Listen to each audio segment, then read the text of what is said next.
O sea, Dios está hablando de su Hijo, porque aquí lo dice el 8, mas del Hijo dice, tu trono, oh Dios, 1:8. O sea, el Padre está diciendo esto. ¿Qué está diciendo? Tu trono, oh Dios. Él le está diciendo al Hijo, que es Dios, tu trono, oh Dios, por el siglo del siglo.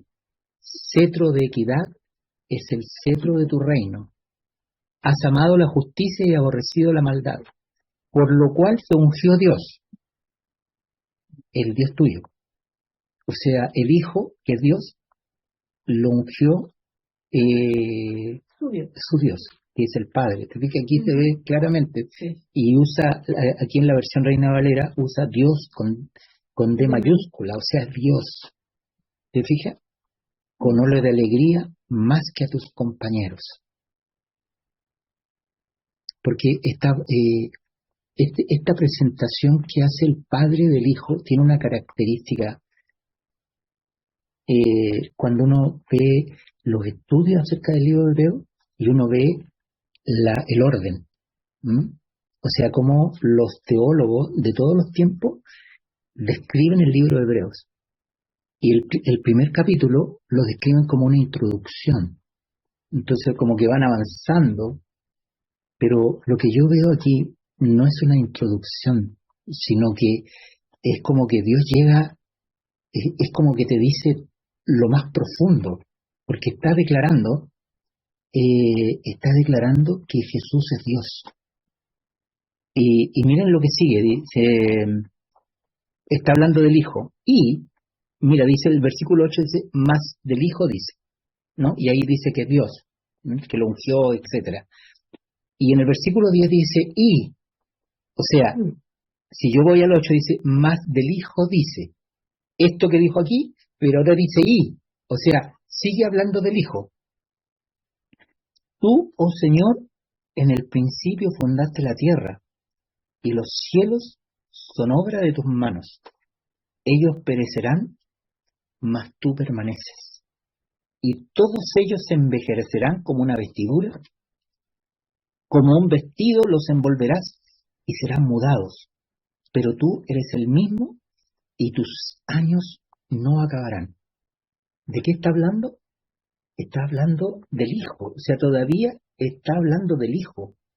Yo lo vuelvo a repetir, voy a volver a leerlo. Dice, tú, oh Señor, en el principio fundaste la tierra, y los cielos son obra de tus manos. Ellos perecerán, mas tú permaneces. Y todos ellos se envejecerán como una vestidura, y como un vestido los envolverás y serán mudados. Pero tú eres el mismo, y tus años no acabarán. Hago un acápite a lo que acabo de decir, diciendo que todas estas palabras son escritos del Antiguo Testamento, o sea, de los profetas. Y todos estos escritos de los profetas hubiera sido imposible poderlos relacionar con Cristo si el Espíritu Santo no le hubiera abierto el entendimiento a los apóstoles, para que estas palabras que están escritas aquí supieran que estaban hablando de Cristo. ¿Te fijas? O sea, hasta el día de hoy, los judíos cuando leen este libro no pueden ver esto. Lo que nosotros vemos hoy día para los judíos es locura, porque todavía tienen un velo puesto que les impide ver. ¿Qué hizo el Señor con los apóstoles? Los apóstoles les abrió la escritura para que pudieran ver qué cosa, la columna central de la Biblia. ¿Cuál es la columna central de la Biblia? Cristo. Esa es la columna vertebral de la Biblia. Todo esto, ellos, no, yo vuelvo a repetir, nosotros si los apóstoles no hubieran dicho esto, no podríamos saber que estaba hablando del Mesías. Aquí está hablando, cada uno de estos está hablando del Mesías. Y a pesar de que dice que Jesús es más que los ángeles, porque hace una comparación, y dice el versículo 13, pues ¿a cuál de los ángeles dijo Dios jamás, siéntate a mi diestra, hasta que ponga a tus enemigos por estrado de tus pies? ¿No son todos espíritus ministradores enviados para el servicio a favor de los que serán herederos de la salvación?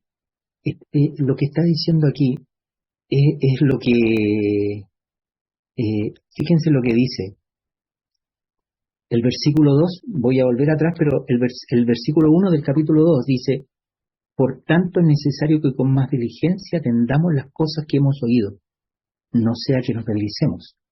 Cuando dice esto, está diciendo que el primer capítulo como que lo dijo todo. O sea, porque esta palabra podría haber estado al final. Por tanto, o sea, después de todo lo que... Pero aquí, al primer capítulo dice, por tanto. O sea, está diciendo que esto tendría como consecuencia para nosotros lo siguiente. Es necesario que con más diligencia atendamos a las cosas que hemos oído. Ojo, dice a lo que hemos oído, no a lo que hemos hecho. ¿Por qué? Porque ¿cómo viene la fe? Por el oír. O sea, la fe viene por el oír. Entonces, lo primero es, ¿y qué nos relata esto, hermano? Voy a seguir leyendo a ver si encuentro el pasaje que quiero que leamos. Dice, porque si la palabra dicha por medio de los ángeles fue firme, y toda transgresión, toda transgresión y desobediencia recibió justa retribución, dice, por medio de los ángeles. Y luego sigue el versículo 3, ¿cómo escaparemos nosotros si descuidamos una salvación tan grande? Cuando dice una salvación tan grande, quiere decir que en el primer capítulo, él está hablando de esta salvación tan grande. O sea, ya dijo aquí, es como el evangelio completo. De hecho, claro. Entonces dice, la cual, habiendo sido anunciada primeramente por el Señor, no fue confirmada por los que oyeron. O sea, el Señor predicó el Evangelio y ¿qué hicieron los apóstoles? Confirmaron. ¿Y cómo confirmaron? Porque el Espíritu Santo les abrió el entendimiento para que vieran las Escrituras. Testificando Dios juntamente con ellos, con señales y prodigios y diversos milagros y repartimiento del Espíritu Santo, según su voluntad. Y miren lo que dice el versículo 5. Dice, porque estamos leyendo la Biblia juntos. Eso nos hace muy bien. Dice, porque no sujetó a los ángeles el mundo venidero, acerca del cual estamos hablando. Hermanos, miren, ¿de qué estamos hablando? Y aquí dice de qué estamos hablando. No dice lo que vamos a hablar para adelante, sino de lo que ya hablamos. Dice, porque no sujetó a los ángeles el mundo venidero, acerca del cual estamos hablando. O sea, quiere decir que todo lo que dijo en el capítulo 1 está hablando del mundo venidero. Y cuando habla del mundo venidero, no está hablando de un futuro, sino el mundo venidero vino cuando Jesús resucitó de los muertos. O sea, lo que está hablando que en todo el tiempo en que desde Génesis hasta Malaquías, todo estaba bajo los ángeles. Dios gobernaba el universo a través de los ángeles. ¿Y por qué gobernaba? Porque siempre el propósito de Dios era que su Hijo, o sea, Dios creó todas las cosas para su Hijo. Pero cuando el hombre cayó, todo lo que Dios había puesto bajo el hombre, acuérdense, más adelante cita el Salmo 8, y el Salmo 8 dice, ¿qué es el hombre para que tengas de él, para que te acuerdes de él? Lo hiciste un poco menor de los ángeles, etcétera. Y lo pusiste sobre todas las obras de tus manos. O sea, mira lo que hizo Dios, puso al hombre sobre todo lo creado. Pero ¿qué pasó cuando el hombre cayó? El espíritu del diablo, o sea, el Satanás, tomó eso, ¿me entiende? Tomó que Dios le había dado a los hombres, o sea, le quitó la cabeza al hombre. Cuando pecó, le quitó la cabeza siempre fue Cristo. Y por eso que la Escritura dice, y en el mundo estaba y el mundo hecho fuera por él, y el mundo no le conoció. En él estaba la luz, en él estaba la vida, y la vida era la luz del mundo. La luz en las tinieblas, la luz en las tinieblas resplandece, y las tinieblas no prevalecieron contra ella. Ese pasaje está hablando del momento en que Satanás atentó contra Jesucristo. O sea, el atentado no fue contra Adán, sino que el atentado fue contra Jesucristo, que Adán tenía con Eva la vida eterna. Ellos fueron creados en la luz. Entonces el atentado del diablo era contra la luz, pero las tinieblas no pudieron contra las tinieblas, y lo que pasó fue que el hombre murió, pero la luz salió de ellos, o sea, el hombre perdió la vida eterna, y quedó solamente con la vida biológica, la vida física. Entonces, Dios gobernó el universo a través de los ángeles, pero el propósito de Dios siempre fue que su Hijo tuviera el mundo venidero. Y entonces, ¿qué tuvo que hacer Dios? Lo que tuvo que hacer Dios es terminar con el mundo antiguo. O sea, para empezar uno nuevo, había que terminar con ese mundo donde Satanás lo había cautivado, donde Satanás era la cabeza.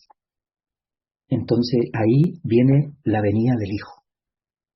El Hijo de Dios viene como hombre, y es lo que habla el capítulo 2.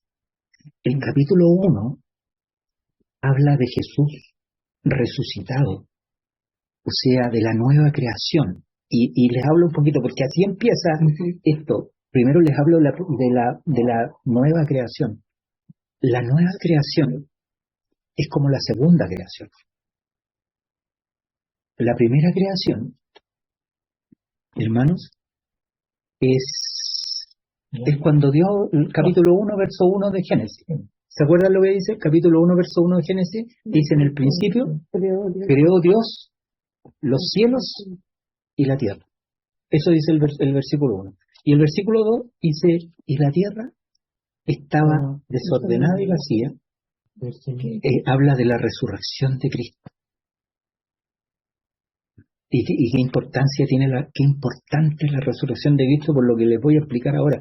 El Evangelio consiste no solamente en la muerte de Cristo, porque cuando Pablo le habla a los corintios dice que ante ustedes ha sido predicado Cristo y a este crucificado. Entonces nosotros siempre vemos y a este crucificado, pero eso no dice la Biblia, dice las dos cosas: a Cristo una y a este crucificado. ¿Ah? Que es muy interesante, porque cuando habla de ese Cristo, habla de la resurrección. Entonces, el siguiente versículo de Génesis, yo lo estoy llevando para que ustedes también, si me quedo en algo, para que me lo pregunten o para que ustedes lo puedan decir. Entonces, el primer versículo: en el principio creó Dios los cielos y la tierra. El segundo: y la tierra estaba desordenada y vacía, y el Espíritu de Dios se movía sobre la faz de las aguas. Y el tercer versículo dice: y dijo Dios, sea la luz, y fue la luz. Los primeros tres versículos de la Biblia. Lo curioso es que en el versículo 4 recién empieza la creación. O sea, y ahí ustedes ven a la Trinidad. O sea, ¿quiénes participaron en la creación? El Padre, el Hijo y el Espíritu Santo. Y en el orden de Génesis es el Padre, el Espíritu Santo y el Hijo. Y entonces algunos tienen un problema cuando dice que Dios dijo, sea la luz. Como que el Padre creó la luz. Pero miren, yo quiero que ustedes lo vean de esta manera, para que podamos tener pleno entendimiento sobre esto. Cuando vino el Señor Jesucristo, la luz vino al mundo. O sea, el Padre envió a su Hijo. Como en el principio. O sea, ¿cómo empieza el principio de la nueva creación? Empieza cuando el Hijo viene a la tierra. Cuando el Padre, por el Espíritu Santo, engendra en la matriz de María al Hijo de Dios. Y nace el Hijo de Dios. Y esa es la creación. Dios creó los cielos y la tierra. O sea, cuando el Hijo de Dios vino, la tierra y el cielo tuvieron sentido, porque antes de eso el Espíritu Santo se movía sobre la faz de las aguas, era todo desorden. Israel había abandonado al Señor, el mundo vivía en la idolatría, y el Espíritu de Dios se movía, pero no podía haber creación todavía. Entonces, cuando el Hijo de Dios murió, ¿qué predicamos? A Cristo y a este crucificado. cuando decimos, y a este crucificado, quiere decir que el mundo antiguo, aquí habla, dice, porque no sujetó a los ángeles el mundo venidero. O sea, el mundo anterior es el mundo controlado por los ángeles, pero que está bajo el diablo, el hombre. ¿Mm? Y ahora lo que sucede en la cruz es que el Señor termina con el viejo hombre, o sea, termina con el mundo antiguo. ¿Cómo termina con el hombre antiguo? Muriendo en la cruz. O sea, todo el mundo anterior perece. Cuando el Señor dice que nosotros estamos muertos, quiere decir que nosotros ya no pertenecemos a ese mundo creado donde Satanás digamos, lo tomó, lo gobierna, donde el hombre nacía muerto. Cuando dice que el pecado original, esto trae mucha controversia, ¿no? El hombre después de Adán siguió pecando porque no tenía ninguna posibilidad porque estaba muerto. O sea, los hijos de Adán nacieron muertos. No tenían en el interior un apego a Dios. ¿Y Dios de qué manera lo hizo? Por la fe. Pero cuando ustedes ven las ramas, como la rama de Caín y la rama de Set, lo ven en el capítulo 6 todo corrompido, todo mezclado, se mezcla. Entonces, ¿qué pasa con la cruz? En la cruz el Señor Jesús vence y en el cuerpo de Cristo Dios carga el pecado y la culpa en el cuerpo de Cristo y la vieja creación muere, se termina. Y cuando el Señor baja a los lugares más bajos de la tierra, con la muerte vence a la muerte, o sea, le quita lo que el diablo tenía. ¿Qué tenía el diablo? La autoridad. ¿Por qué? ¿Quién se la había dado? A quien Dios le dio la autoridad, al hombre. Tenía la potestad Tenía la potestad porque mira, tú lo podrás entender mejor. Es como la cárcel. ¿Quién es el que gobierna en la cárcel? El más malo. ¿Quién es el más malo? El diablo. ¿Me entiendes? Entonces, ese gobierno que él lo tomó ilegítimamente por el engaño, por la astucia, ¿ah? Viene, lo toma y permanece en él y el mundo sufre las consecuencias. Guerra, todo esto que uno ve en este mundo es fruto de lo que el diablo quiere. El diablo quiere destruir al Hijo de Dios y la manera de destruirlo es destruyendo su criatura, destruyendo al hombre, matándolo, hiriéndolo, produciendo tantas cosas en él. Pero cuando Jesús muere, sin pecado, Él baja a los lugares más bajos de la tierra y con la muerte derriba a la muerte. Lo que dice el profeta, ¿no? Y Jesús, en esa tumba por 3 días, los demonios detrás de Él, hermano. Porque así pasó. O sea, el delincuente principal había sido puesto knockout y toda la furia contra el Hijo de Dios se manifestó ahí en el lugar de los muertos. Pero los demonios persiguieron a Jesús ¿hasta dónde? Hasta cuando el Padre lo levantó de los muertos. Y los demonios no pudieron, ¿me entiendes? No pudieron atravesar. Y eso es la nueva creación, la resurrección de Cristo. O sea, Él hizo un nuevo mundo, un nuevo orden, una nueva creación. En Cristo está la nueva creación. Él creó los cielos y creó cielos nuevos y tierra nueva. Ya están creados. Entonces, cuando ustedes ven la resurrección de Cristo, ustedes pueden entender lo que dice Génesis. Y dijo Dios sea la luz. El día que Jesús resucitó, entonces fue la luz. Y recién empezó la nueva creación. ¿Y cómo empezó la nueva creación? Fíjense cómo empieza cuando ustedes ven el capítulo de Génesis, lo primero que sucede, dice que separa los cielos de los cielos. O sea, lo primero que se produce es una separación. O sea, por primera vez después del pecado de Adán, hay un grupo de personas acá a los cuales Dios nos inculpa de pecado, que han pasado de muerte a vida, porque han creído en el Hijo de Dios. ¿Te fijas? O sea, lo primero viene la separación. Aquí Dios tiene una, ¿cómo decirte? El Señor dijo que Él no tenía dónde recostar su cabeza. Y lo que Él dijo es verdadero, hermano.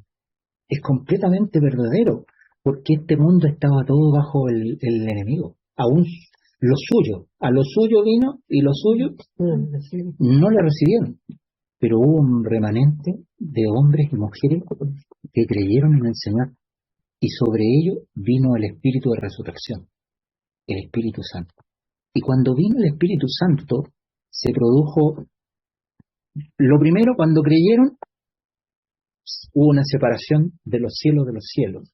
Segundo, se descubrió lo seco.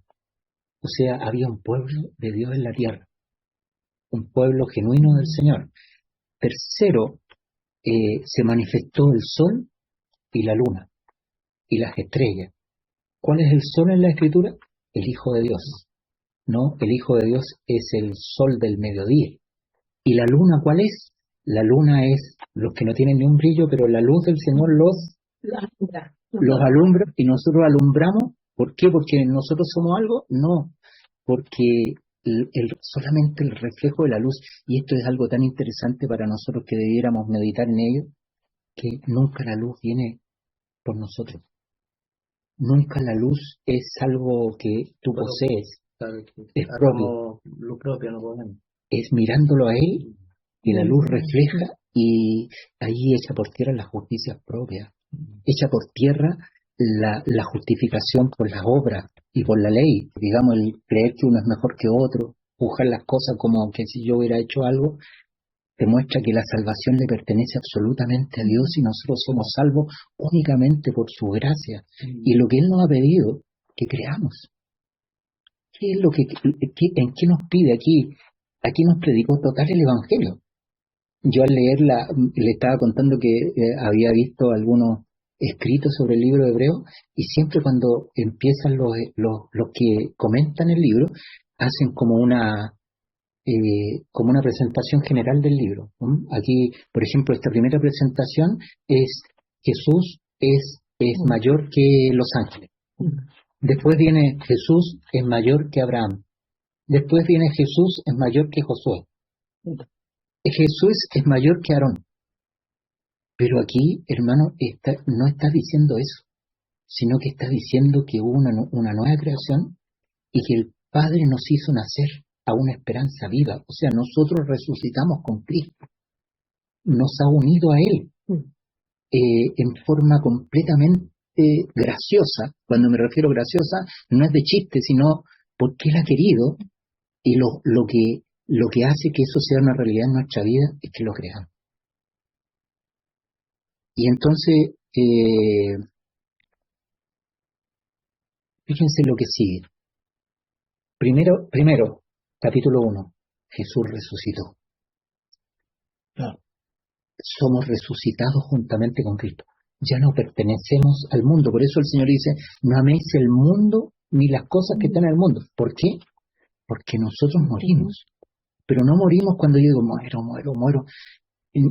Hermanos, ni siquiera puede ser que nosotros constatemos que estamos muertos en cosas prácticas de nuestra vida, sino que se nos ha pedido que creamos, que estamos unidos al resucitado y que nuestra muerte se terminó el mundo antiguo. Nosotros estamos en el mundo venidero. El mundo venidero no es de mañana, sino empezó, como dice la Escritura, que el tiempo del fin empezó cuando vino Pentecostés. O sea, cuando nació la iglesia, vino Pentecostés.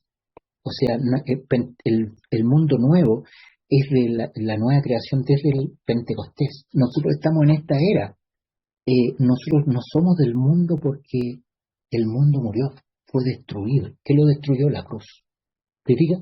¿Qué predicamos? A Cristo y a este crucificado. ¿Por qué dice y a Cristo? Está hablando de la resurrección, la nueva creación. Y a este crucificado quiere decir que el mundo antiguo pereció. Pero no por algo que nosotros hayamos hecho. No porque yo diga, no, ahora voy a ser un buen cristiano, me propongo, sino es por creer en algo que ya Dios hizo. Lo que Dios hizo para nosotros es unirnos a su Hijo, unirnos en la resurrección. Y nos ha pedido que creamos esto que parece increíble, porque todos los días tu naturaleza, tu vida te está diciendo que no eres tú, porque que tú más te tiras por el otro lado. Y cuando me digo tú, me digo No mí. yo. ¿Me entiendes? O sea, Sí. porque es de fe. La fe es algo, eh, nosotros necesitamos aprender a vivir por la fe, no mirándonos a nosotros mismos. Cuando uno aprende a no mirarse a uno mismo, tampoco puede ver a los demás, sino que los ve por Cristo, los ve a través de Cristo y no a través de nuestra propia justicia propia, de nuestra miseria. Pero nosotros no somos miserables. ¿Por qué? Porque el Padre nos unió a su Hijo. ¿En qué momento? En la resurrección. Nos resucitó juntamente con Cristo y luego nos hizo sentar con Él en lugares celestiales. La posición de Ya has recuperado lo perdido. está recuperado Claro. porque el Hijo de Dios vino a buscar y a salvar No, pensé que te había- lo que se había perdido. Nosotros estábamos perdidos, pero Él nos encontró. Sí, Él nos encontró, resucitó. O sea, esto debería ser un motivo de adoración en la iglesia. El Señor resucitó, hermano. El Señor resucitó. Y cuando nosotros decimos el Señor resucitó, quiere decir que nosotros también estamos resucitados, aunque no lo Claro, sienta, vino la luz. aunque no tenga ninguna experiencia, pero Él nos ha pedido que creamos. Por eso que cuando leemos el primer capítulo, aquí está diciendo que nosotros tenemos que considerar esto. Nos dice, es necesario que con más diligencia atendamos a las cosas que hemos oído. Y se refiere oído. Te fijas, aquí nos dice que tú tienes que tomar en cuenta que ahora tú tienes que andar en esta conducta, tienes que tener esta y esta otra cosa, sino que está diciendo que tú oíste algo y eso tienes que tenerlo en cuenta. ¿Y qué oíste en el primer capítulo? Una sola cosa, que Jesús resucitó, porque aquí está hablando del resucitado. ¿Y por qué está hablando del resucitado? Porque hay una palabra aquí que usa, el versículo 6, dice, y otra vez cuando introduce al primogénito en el mundo, dice, adórenle todos los ángeles de Dios. Todo esto son textos del Antiguo Testamento, pero dice cuando introduce al primogénito. Versículo 6. Cuando dice primogénito es curioso, porque lo que yo decía el domingo, antes de eso, se le llama a Jesús el unigénito. ¿Es Jesús el unigénito? Sí, Jesús de Nazaret es el unigénito, Hijo de Dios. ¿Qué significa? Que es único. Por lo tanto, aquí no está hablando de Jesús de Nazaret. ¿De qué está hablando? ¿Cuándo Jesús se transformó en el primogénito? Porque decir unigénito Primero. es el primero, único, porque es de unigénito, no es solamente que el primero, porque es único. No. Jesús es el Hijo del Padre y es Dios. ¿Te fijas? El unigénito. Pero cuando Jesús resucita de los muertos, entonces ya no es el unigénito. Es el primogénito porque nace una nueva creación que puede engendrar, que empieza la creación. Y toda esa creación sigue desarrollándose porque nosotros hemos nacido de nuevo. Hemos nacido, o sea, sigue la creación así como el universo. Einstein descubrió que el universo se estaba expandiendo. ¿Se acuerdan de eso? Dice que el universo sigue expandiéndose.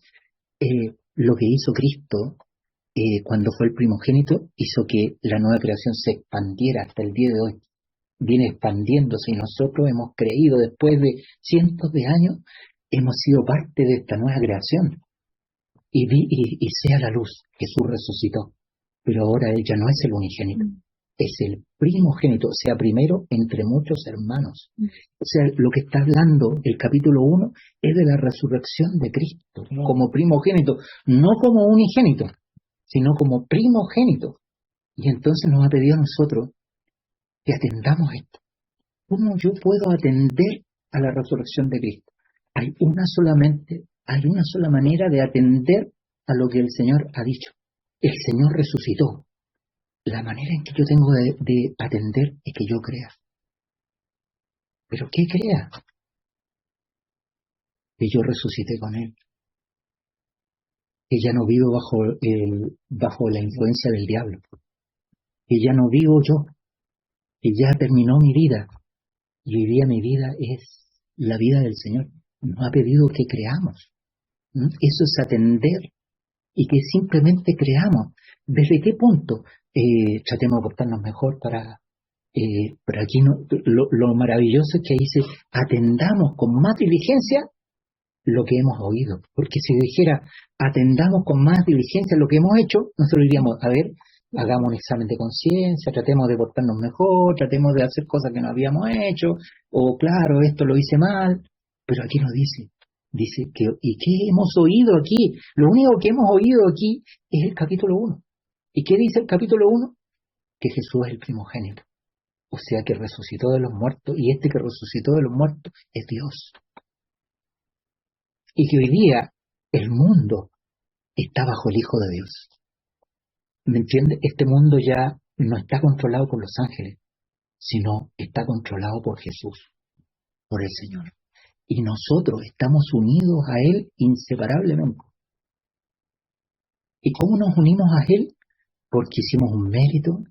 Lo que el Señor nos está diciendo es imposible que yo convenza al manzano que es manzano. El manzano es manzano porque da manzanas. Nosotros somos de Cristo. Y los frutos vienen sin esfuerzo. Pero lo que se nos ha pedido es que creamos.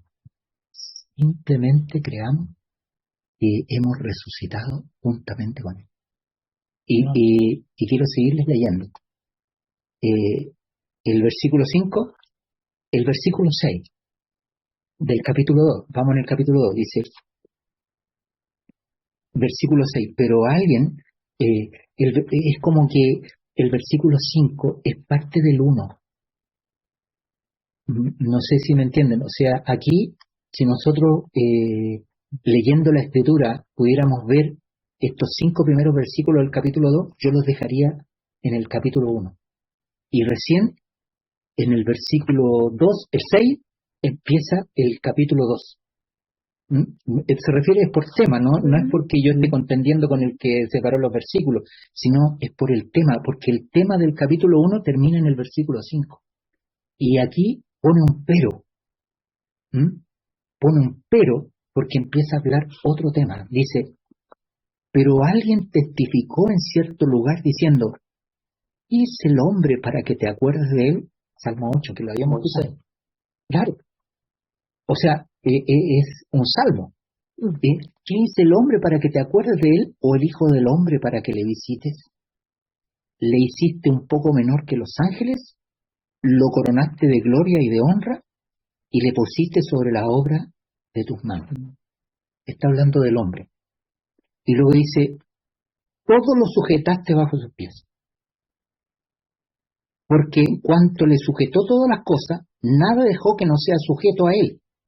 Pero todavía no vemos que todas las cosas le sean sujetas. Pero, miren, el pero del primer versículo está hablando del hombre, que Dios lo puso bajo sus obras, pero nunca hemos visto que las cosas estén sujetas al hombre. ¿Por qué? Por lo que ya sabemos. Pero el versículo 9 empieza con otro pero, y dice, pero vemos a aquel que fue hecho un poco menor que los ángeles. Antes estaba hablando del hombre, de Adán y de su descendencia, pero ahora empieza a hablar de Jesús. Y miren en qué tiempo habla, dice, pero vemos a aquel que fue hecho un poco menor que los ángeles. Ya no está hablando del primogénito, está hablando del unigénito. O sea, el primer capítulo habla de la nueva creación de Cristo como el primer hombre. El apóstol Pablo le llama las primicias. Cristo las primicias, Jesús la primicia, fue el primero, ¿no? Pero aquí no está hablando del primogénito, sino está hablando del unigénito. Pero dice, pero vemos a aquel que fue hecho un poco menor que los ángeles. Claro, cuando Jesús nació como hombre. Era hombre. Y aquí dice que el hombre fue hecho un poco menor que los ángeles. O sea, cuando Jesús fue introducido al mundo como hombre, él era menor que los ángeles. Y dice a Jesús. Y aquí hace una comparación. Fue introducido menor que los ángeles, a Jesús, coronado de gloria y de honra a causa del padecimiento de la muerte. No sé si se dan cuenta. O sea, lo que le trajo a él la gloria fue haber padecido la muerte. Está hablando de Jesús como hombre, ¿me entienden? En su vida humana, en su vida terrenal, para que por la gracia de Dios gustase la muerte por todos. Yo voy a seguir repitiendo esto. Capítulo 1, la nueva creación, Jesús el primogénito, la resurrección, Jesús resucitado, la nueva creación. Pero en el capítulo 2 empieza a hablar de la obra de Cristo. ¿Qué dice aquí? Gustase la muerte por todos. Miren, gustase la muerte por todos. O sea, ¿qué quiere decir? Que Él engulló la muerte, que todos los pecados de los cuales era acusado, particularmente por Dios, y con la ayuda del diablo, porque el diablo hacía que le exigía a Dios, a causa de su justicia, que se cumpliera lo que estaba escrito. La paga del pecado es muerte. Entonces, ¿qué hizo el Señor? Murió, pagó ese precio.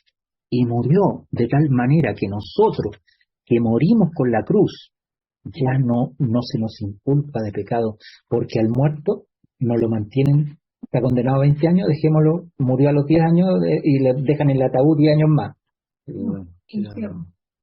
Claro, la pena queda completamente saldada si la persona muere. De la misma manera nosotros. ¿Te fijas? Nuestra deuda fue saldada. ¿Quién la saldó? Jesús. Y fruto de eso fue coronado de gloria y de honra. Y se le dio un nombre que es sobre todo nombre. Y Jesús lo habló y dijo, Padre, yo quiero volver a la gloria que tuve contigo al principio. Luego que Él padeció, fue recibido. Las puertas del cielo se abrieron y el Padre habló y dijo, siéntate a mi diestra hasta que ponga todos tus enemigos por estrado de tus pies. Y entonces el Señor se sentó en los cielos. ¿Y cuál es su labor en los cielos? Interceder. ¿Cómo es su intercesión? A veces nosotros, estas palabras de la Escritura nos quedan tan pequeñas a veces porque no alcanzamos a comprender.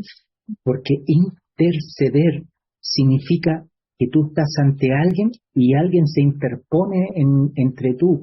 El Padre, que es justo y es santo, se ha interpuesto Jesús entre él y el Padre.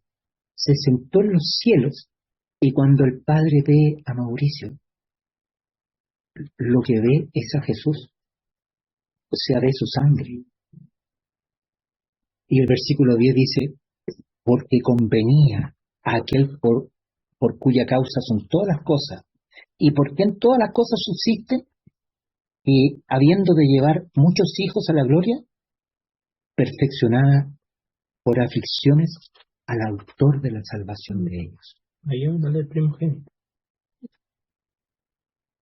O sea, fíjate que todavía está hablando de Jesús como hombre, porque Jesús fue perfeccionado. Y en el capítulo 5 lo dice con mayor fuerza en el versículo 7. Dice, como también dice en otro lugar, tú eres sacerdote para siempre según el orden de Melquisedec. Y Cristo en los días de su carne, miren, y Cristo en los días de su carne está hablando de esto mismo, ofreciendo ruego y súplica con gran clamor y lágrima al que le podía librar de la muerte, fue oído a causa de su temor reverente. Y aunque era hijo, por lo que padeció aprendió la obediencia. Y luego el versículo 9 dice lo que está diciendo aquí, y habiendo sido perfeccionado. Miren, y habiendo sido perfeccionado. O sea, Jesús tuvo que pasar por el camino hasta la perfección. ¿En qué momento Jesús fue perfecto? O sea, ¿cuándo llegó a la estatura del nuevo hombre? Él llegó a la estatura del hombre perfecto en la cruz, porque Él obedeció hasta la muerte. Y entonces fue considerado perfecto. Entonces, ¿qué Dios ha puesto delante de nosotros? A un hombre perfecto, a Jesús. Por eso se nos pide que pongamos fijos los ojos en Jesús. Ahí está toda, por eso que cuando la luz viene y nos refleja, digamos, para que la luz pueda ser reflejada, es que no tengamos dos vestiduras. Porque si tenemos dos vestiduras, la luz no hace su labor, no alumbra, sino que fijo los ojos en Jesús.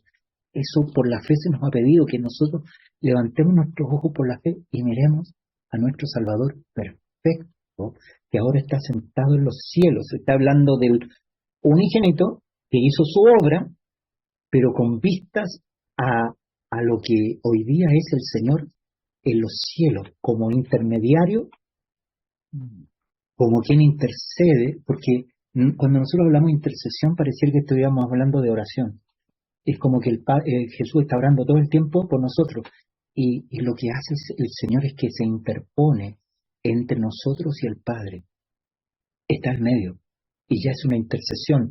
En otras partes le llaman el mediador. ¿Me entiende? Que está al medio. Esa es la intercesión. El solo hecho de que el Padre te mire, no te puede mirar sino a través de Cristo. Y tú gozas de esa realidad cuando la crees. Porque cuando uno se mira a sí mismo y dice, no, me falta esto otro, soy tan imperfecto, y es cierto. Nosotros estamos relacionados con pura gente imperfecta. Nosotros de repente queremos encontrar perfección en los hermanos, pero ¿qué hacemos? Lo único que hacemos es amargarnos, ¿cierto? Y reclamar un poco, pero no hay. Entonces por eso que el Señor dijo, perdónense. Lo natural en la iglesia es perdonar. Es como lo que hay que hacer, porque viviendo tú con imperfecto vas a encontrar siempre el defecto, pero la fe te indica que nosotros también estamos en el camino a la perfección, pero el camino a la perfección es muy distinto al de Cristo, aunque también tenemos que padecer, pero Él nos ha pedido que miremos. El ancla de nuestra alma, dice, va más allá, está allá en el velo, está allá en el lugar santísimo. Es ahí donde el alma se aquieta, es ahí donde el creyente está completamente satisfecho. Cristo le satisface completamente y ya no quiere ser satisfecho ni por el dinero, ni por el placer, ni por el poder, ni por nada de este mundo, porque nada es comparable al Señor. ¿Se acuerdan de ese himno? Nada es comparable a ti, mi Señor. Manantial fecundo, manantial fecundo, lleno de esplendor, inundaste al mundo con tu gran amor inefable, te abro el corazón, nada es comparable a ti, mi Señor. Y entonces el Señor fue perfeccionado. O sea, no solamente murió por nosotros, sino murió cuando era perfecto. ¿Te fijas? Y Dios lo levantó hasta los cielos. Lo levantó para ser nuestro intercesor, pero también para ser nuestro apóstol. Cuando habla de intercesión, el Señor está hablando del primogénito, que está sentado en los cielos. Pero cuando habla de perfección, está hablando de Jesús, del apóstol. O sea, el apóstol es el que vino a hacer una misión. ¿Quién tuvo la misión? Jesús de Nazaret. Este Jesús de Nazaret se transforma por la resurrección de los muertos en el intercesor, o sea, en el gran sumo sacerdote. Intercede. Y este es el tema del cual estamos hablando. Y sigue diciendo, versículo 11, porque el que santifica y los que son santificados, de uno son todos. O sea, el que nos santificó, hermano, lo que nos hace santos. Nosotros perdemos la plata cuando queremos encontrar santidad en nosotros. Lo que nos hace santos es con quien el Padre nos ha unido. ¿Por qué tú eres santo? Porque podríamos encontrar miles de cosas por las cuales decir, ¿de qué me estoy hablando? ¿No es cierto? Y cosas verdaderas. Sacamos los chavitos al sol. Y como 100 cosas que nos indican que no somos. Pero lo que Dios dice es que el que santifica es Él. Y la forma en que Él nos santificó fue uniéndonos a Jesús. ¿Por qué somos santos? Entonces tiene que ver también con la relación que tenemos entre nosotros, como santos. ¿Qué respeto nos tenemos que tener unos a otros? No porque al ver los defectos o las virtudes de un hermano, sino porque el Padre nos santificó. ¿Dónde nos santificó? En el Hijo. Nos unió a su Hijo. ¿Por qué la Iglesia es santa? Porque está unida a Cristo. Nada más. Y lo demás es como, a veces lo hemos explicado de esta manera. Si tú tomas a una persona que no es noble y le empiezas a decir que sea noble, esa persona va a tratar de hacer muchas cosas. Primero aprender el lenguaje, va a aprender cómo se come, qué servicio se pone primero, cuál viene después, una serie de reglas de los aristócratas, de los nobles, ¿cierto? Y ¿sabes qué? Siempre va a mostrarle el hacha. ¿Mm? Nosotros siempre vamos a mostrarle el hacha. Pero ¿saben? Cuando el Señor dice que nosotros no tenemos que hacer cosas para ser santos, sino nos dice, ustedes hagan cosas porque son santos. Ustedes compórtanse como nobles porque son nobles. Por eso Cristo y Cristo crucificado. ¿Qué hizo el Padre? Nos santificó justamente con Cristo. Entonces dice, por lo cual no se avergüenza de llamarlos hermanos. ¿Quién no se avergüenza de llamarlos hermanos? Jesús. ¿Y a quiénes? Hermanos. ¿Qué quiere decir? Primogénito. ¿Se fijan? Primogénito, porque ahora dice hermanos. Antes no decía hermanos, sí decía padre. Decía mis discípulos, ustedes son amigos, pero no les decía hermanos. Nunca les dijo hermanos. No se avergüenza. Pero ahora dice, no me avergüenzo. Hermanos, qué tremendo esto, hermano, porque a veces uno se avergüenza de los hermanos. Ojalá que no me vean con el hermano tal. Porque dice, no, porque se ha caído muchas veces. O cosas de ese tipo. O como es el mundo religioso, como mata la imagen de los hermanos. Pero aquí dice, no me avergüenzo. ¿Quería decir algo, No, que hermano? me acordaba de cuando fueron a Jesús, le dijeron, mira tu madre y tus hermanos, y él dice, ¿quién es mi madre? Me vino eso, creo que tiene tanto que ver con esto, ¿quién es Claro. mi madre? ¿Quiénes son mis hermanos? Porque no tenía hermanos. O sea, Claro. hasta Claro, que era el unigénito. era el unigénito. Claro. ¿Cómo poder haber entendido eso antes sin ver esto? Claro, entonces él dice, ¿quiénes son mis hermanos? Pero él no puede decirle a nadie hermano hasta que él resucitó a los muertos. ¿Se fija? Y nosotros somos su hermano. Porque hemos nacido de nuevo y podemos ver al Padre y podemos ver su voluntad. Y sigue diciendo, anunciaré a mis hermanos tu nombre en medio de la congregación, te alabaré. Está citando el Antiguo Testamento, que está hablando del Hijo. Estos versículos, yo vuelvo a repetir, nosotros ni se nos hubiera ocurrido, hermanos, que se referían a Cristo. Pero aquí los apóstoles están trayendo porque se les abrió el entendimiento que lo que estaban hablando era de Cristo. Anunciaré a mis hermanos tu nombre en medio de la congregación, te alabaré. Y otra vez, yo confiaré en él y de nuevo, he aquí yo y los hijos que Dios me dio. Así que, por cuanto los hijos participaron de carne y sangre, él también participó de lo mismo, para destruir por medio de la muerte al que tenía el imperio de la muerte, esto es al diablo. O sea, que tenía el poder de la muerte y mediante ese poder manipulaba al hombre. Y él se hizo hombre con un objetivo. El objetivo de Jesús era la cruz.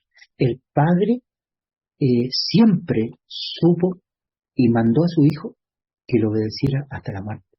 Porque la misión de Cristo no terminó cuando Él murió, sino que terminó cuando Él bajó a los lugares más bajos de la tierra y despojó al diablo. Y le quitó lo que el diablo le había quitado al hombre, o sea, el reino, le quitó al rey. Y Jesús volvió a ser la cabeza de esta nueva creación. Y librar a todos los que por temor de la muerte estaban durante toda la vida sujetos a servidumbre. Hermanos, miren, el temor de la muerte se manifiesta en nosotros a través de dos cosas que son tan tangibles, porque si nosotros dijéramos qué es el temor de la muerte, temor a morir, pero a través del temor y la vergüenza. El temor y la vergüenza es el temor a la muerte, que se manifiesta siempre en nosotros. Cuando Satanás nos quiere herir, nos acusa. Claro. Y a veces nos acusa por cosas, no porque la hizo otra, sino porque nosotros la hicimos. Y muchas veces yo veo, por ejemplo, cuando un hijo de Dios se va a Egipto, entienda, el que entendido entienda, Satanás lo trata de matar, De avergonzar, de avergonzar y de llevar a lo más profundo, o sea, de llevarlo a la depravación o a lo más vergonzoso, porque quiere exhibir al Hijo de Dios. ¿Mm? Entonces el Señor, por la fe, nos hace salir de la vergüenza y el temor. Y nos quita la vergüenza y el temor. Estamos unidos a Cristo. Amén. Y más aún el Señor nos dice, si hubieres pecado, abogado tenemos en Cristo. Y si confesamos nuestros pecados, Él es fiel y justo para perdonarnos y limpiarnos de toda maldad. ¿Mm? Interesante poder ver esto, hermano. Hace un tiempo atrás una persona habló conmigo respecto a un pecado que había cometido. Y luego de eso, yo quedé con tanta paz, porque esa persona hizo lo que había que hacer. Y yo podía ver, ahora lo vamos a castigar, le vamos a hacer y lo vamos a contar a toda la iglesia de que, ok, ¿creen usted que eso era lo que había que hacer? No. Pero si confesamos, si una persona confiesa, ahora si una persona en la misma situación no confiesa, por supuesto que no va a tener, todavía no le ha amanecido, pero al que le amaneció y confesó, el Señor dice que Él lo perdona y lo limpia de todo pecado. Entonces, nosotros vivimos en la vida natural siempre el temor y la vergüenza. El temor y la vergüenza. El temor y la vergüenza, que es mediante el cual el diablo gobernaba sobre la humanidad. Por ejemplo, nos iba a acusar a los cielos. El diablo nos iba a acusar a los cielos. Nos acusaba porque como Dios es justo, la labor del diablo era de un fiscal. Y venía y empezó, no, le conozco todo. Entonces empezaba a alargarse ahí delante de Dios para que Dios tomara carta en el asunto. Todo el acta. Claro, todo el acta leía y lo acusaba. Entonces Dios, que era el juez, tenía que decretar que era culpable. No tenía otra cosa. Pero cuando el Hijo murió y derramó su sangre, nuestro abogado, mira lo que dice nuestro abogado, presentó esta causa, está vencida. ¿Por qué? Porque ya fue pagado el precio. Pero esta otra, mira, aquí, pero mira, todo está en la lista. Toda ya está pagada. Está pagado. No tiene condena. ¿Y por qué no tiene condena? Porque ya fue pagado. No puede haber otro juicio sobre el que ya se hizo el juicio. Jesús pagó. No hay condenación para nosotros. Y entonces mira cómo Satanás responde, hermano, acusándonos. Y muchas veces vivimos bajo esa acusación y el hombre religioso, ¿qué hace? Acusa.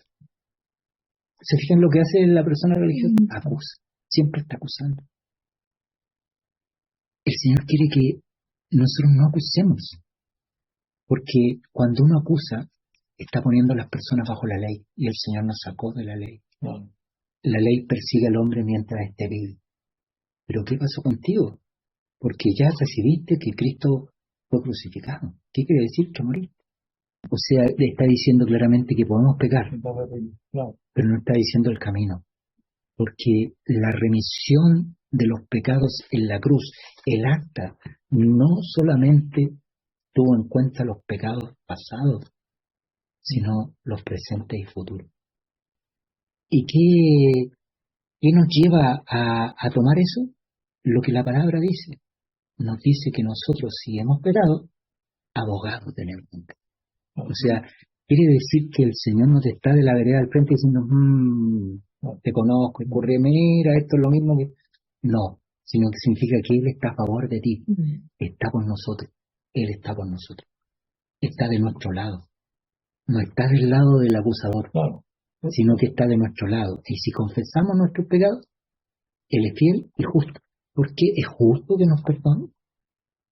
Probablemente no, porque pecar es un agravio. Pero cuando dice fiel, quiere decir que está siempre con nosotros. Y justo significa que Él pagó. Fue tal el precio que pagó que para el Padre es suficiente. Por eso es justo. Cuando se proclama Jesús resucitó, la iglesia debería saltar de alegría, de gozo, de alegría, ¿verdad? Porque significa que no estamos bajo el diablo, que no estamos bajo el pecado, que somos de Dios, que tenemos a Cristo. Es un tremendo gozo. Hemos nacido de nuevo a una esperanza viva, que es Cristo. Y sigo leyendo. Porque ciertamente no socorrió a los ángeles. ¿Es verdadero eso? Claro. Dios no socorrió a los ángeles, sino que socorrió a la descendencia de Abraham. Estamos en el versículo 16 del capítulo 2. Porque ciertamente no socorrió a los ángeles. Los ángeles pecaron y fueron destituidos. No tienen remisión. Quizás una explicación a esto será que cuando Dios creó a los ángeles, los creó diferentes al hombre. Cuando dice los creó superior a los hombres, fue que al hombre lo creó niño. En cambio a los ángeles los creó perfectos. Por lo tanto no tuvieron excusa. Dios levantó un Salvador para aquellos que siendo niños, Adán siendo niño, fue engañado y pecó. Y entonces Dios levantó un Salvador para redimirlo, para levantarlo. Pero esto a la descendencia de Abraham. Y nosotros somos descendientes de Abraham por la fe. Porque Abraham es el padre de los judíos, pero también, según Pablo, es padre de todos los que creen en Jesús. Porque él recibió la circuncisión antes, o sea, él recibió la promesa antes de recibir la ley y la circuncisión. La ley vino más de 400 años más. Y sigue diciendo, por lo cual, dice, porque ciertamente no socorrió a los ángeles, sino que socorrió a la descendencia de Abraham. Por lo cual debía ser en todo semejante a sus hermanos, para venir a ser misericordioso y fiel sumo sacerdote en lo que a Dios se refiere, para expiar los pecados del pueblo. Entonces muestra a Jesús de Nazaret. ¿Y cómo lo muestra? Como el apóstol, que viene a traernos las buenas nuevas. Pero luego, cuando es el primogénito y se levanta hasta los cielos, aquí le llama que vino, estuvo en el mundo y tomó forma de hombre y participó de carne y sangre con un propósito, de que él pudiera compadecerse de nosotros. O sea, Jesús estuvo en un cuerpo como el de nosotros. Humanidad. Humano. Y nunca él tomó como algo el ser Dios. ¿No? Él podía haberlo hecho en los momentos más duros de su vida, podía haber tomado, es Dios, pero Jesús nunca tomó eso, sino que fue hombre y participó de la naturaleza de la carne, o sea, del hombre, sin pecado. Pero él, cuando ustedes leen los salmos, por ejemplo, los 150 salmos, ustedes van a encontrar todas las emociones que un ser humano puede tener. En los salmos se contienen todas las emociones, los momentos del hombre, cuando es perseguido, cuando está alegre, cuando ha pecado, cuando está triste, cuando está con una injusticia, cuando cree que es víctima, en su maldad. O sea, los salmos hablan del Señor Jesucristo. O sea, estos 150 salmos se encarnaron en la persona de Jesús. Y entonces Él hoy día puede ser misericordioso con nosotros. ¿Me entiendes? Puede tener misericordia porque Él participó. Y te muestra a ti que Él no te puede abandonar. Es fiel. El Señor es fiel. O sea, de donde quiera que nosotros estamos espiritualmente o nos consideremos cómo estamos, el Señor dice, yo estoy contigo, mírame a mí. O sea, nos está siempre animando a que nos volvamos a Él, a que le creamos, a que nos arrepintamos. O sea, Él está presente, ¿te fijas? Porque Él participó de carne y sangre, se identificó con nosotros. Y esta identificación no era como los sumos sacerdotes, hombres, porque podía un hombre, lo que nos pasa a nosotros, por ejemplo, que tenemos más de 25 años, que tenemos experiencia. Y en esa experiencia están todas las cosas. Hemos pecado, lo hemos hecho bien, lo hemos hecho mal, lo hemos hecho más o menos. Entonces, cuando a ti vienen personas con situaciones, uno lo único que puede hacer es mirarlo con compasión, no ser jueces, porque significa que yo no conozco a Dios ni me conozco a mí mismo. O pedirle a una persona que siga confesando cuando confesado, y yo quiero saber los detalles de lo que hizo, siendo que yo, como he vivido, me voy solito. La persona dijo la primera palabra y ya sé lo que hizo. ¿Me entiendes? Porque algunos dicen, no, confiesa, y parece que está hablando pura. El momento la persona dijo con su boca que había pecado, es suficiente. Yo no quiero saber más, porque lo otro ya lo sé. Tú ya lo sabes, o sea, si tú ves a una persona que anda en malos pasos y la persona dice, sí, esto, y tú ya sabes lo que él hizo, sabes por dónde anduvo. El Señor también, aunque Él nunca pecó, pero estuvo en este cuerpo, y se puede compadecer de nosotros. Cuando nosotros decimos, no puedo, yo quiero buscar a Dios, pero me cuesta orar, no encuentro el momento para orar, no encuentro, quiero buscar al Señor y tengo tantas entretenciones, tantas cosas. ¿Te fijas? Y el Señor quiere que se lo digamos. Díselo a Él en oración. Dile, me pasa esto. Claro. Y el Señor, si cambiamos, es porque Él lo hace. No es porque nosotros ahora, no, yo ahora estoy en otra estatura espiritual. ¿No? Fíjate que el crecimiento del creyente no es hacia arriba, sino que es hacia abajo. O sea, el crecimiento es cuando tú te das cuenta que no puedes nada. ¿Por qué no puedes nada? Porque Dios ha puesto la vida nueva, la vida eterna en nosotros. Tenemos a Cristo. Y el Señor nos hace fracasar. ¿Para qué? Para que ya no le digamos, no, ahora lo entendí clarito, ahora me voy a ir derechito. El Señor dice, no, usted necesita más cajón con clavos. Necesita, porque es no solo, tú no solo, ¿entiendes? Conmigo. Sin mí, nada podéis hacer. Y fíjate que el mundo de la ley, el cristianismo legalista, es como que el Señor siempre te está mirando y dice, ya, pues, quiero ver fruto. Ya, pues, ¿qué estáis haciendo? Y luego vienen los juicios tremendos. No como yo lo he hecho, mira, tienes que ser como yo lo he hecho. Y el Señor nos dice, el Hijo fue perfeccionado. Miremoslo a Él. Fijo los ojos en Jesús. Fijo los ojos en que tú cambiaste, que tú... No.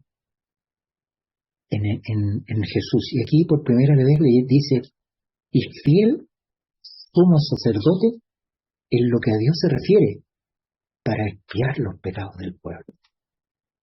Pues en cuanto él mismo padeció siendo tentado, es poderoso para socorrer a los que son tentados.